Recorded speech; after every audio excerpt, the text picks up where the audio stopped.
سلسلہ عالیہ چشتیہ صابریہ قدوسیہ کے عظیم المرتبت روحانی بزرگ قطب الاقطاب شیخ المشائخ حضور حضرت شیخ شاہ عبد القدوس گنگوئی رحمۃ اللہ علیہ کی سوانح عمری پر ایک بڑی مفصل کتاب لطائف قدوسی، جو کہ آپ کے فرزند ارجمند حضرت شیخ مولانا رکن الدین گنگوئی رحمۃ اللہ علیہ نے حضور قطب عالم کی زندگی میں ہی لکھ لی تھی،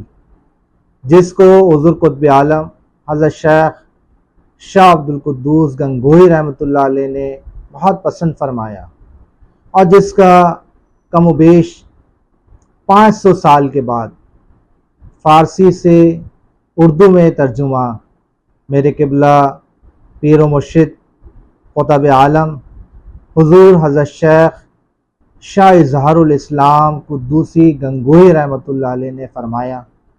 اور اس کتاب کے جو ویڈیو کی فارم میں اب ہماری ایک ادنا سی کوشش ہے کہ تمام لطائف کو جو ہے ہم ویڈیو کی شکل میں پیش کریں، تاکہ سامعین اور قارئین کے علم میں اضافہ ہو سکے۔ لطائف قدوسی کا فارسی سے اردو میں ترجمہ حضور حضرت شیخ شاہ اظہار الاسلام قدوسی گنگوئی رحمۃ اللہ علیہ نے 1991 میں کیا، اور جس کی اشاعت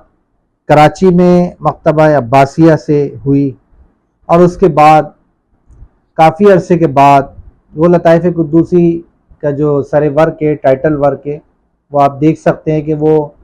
اس انداز سے یہ کتاب چھپی تھی، اور یہ حضرت شیخ اظہار الاسلام قدوسی گنگوئی رحمۃ اللہ علیہ نے اپنی زندگی میں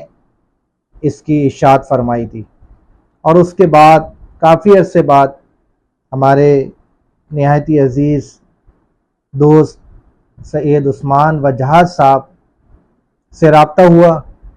اور وہ بڑی تلاش بسیار کے بعد اس خاکسار سے رابطہ ہوا۔ وہ اظہار الاسلام صاحب سے رابطہ کرنا چاہتے تھے، اسی کتاب کے حوالے سے ابہام تھا کہ کچھ کتابیں انڈیا سے چھپیں جس میں مترجم کا کوئی ذکر نہیں تھا۔ وہ جاننا چاہ رہے تھے کہ اصل میں اس کا مترجم کون ہے، تو ایک پرانا نسخہ حیدرآباد سے ان کو کہیں ملا جس میں مترجم کا نام اظہار الاسلام درج تھا۔ وہ رابطہ کرتے کرتے اس خاکسار تک پہنچے، اور پھر انہوں نے ارادہ کیا کہ اس کو دوبارہ سے اس کی ایڈیشن کی جائے اور پھر اس کی اشاعت کی جائے۔ تو اس کی دوبارہ سے جو ایڈیشن ہوئی، اور جو پیشکش کی گئی اس کو رضا الحسن صاحب نے کی، دارالسلام مکتبہ سے یہ پبلش ہوئی ہے، اور یہ کتاب اس کا نیا ایڈیشن یہ بھی اویلیبل ہے۔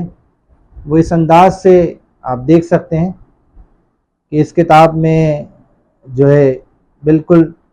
آغاز میں مترجم کے حوالے سے مختصر سوانح عمری بھی لکھی گئی ہے۔ حضرت شیخ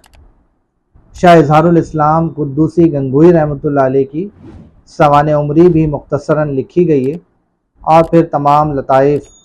اس میں درج کیے گئے ہیں۔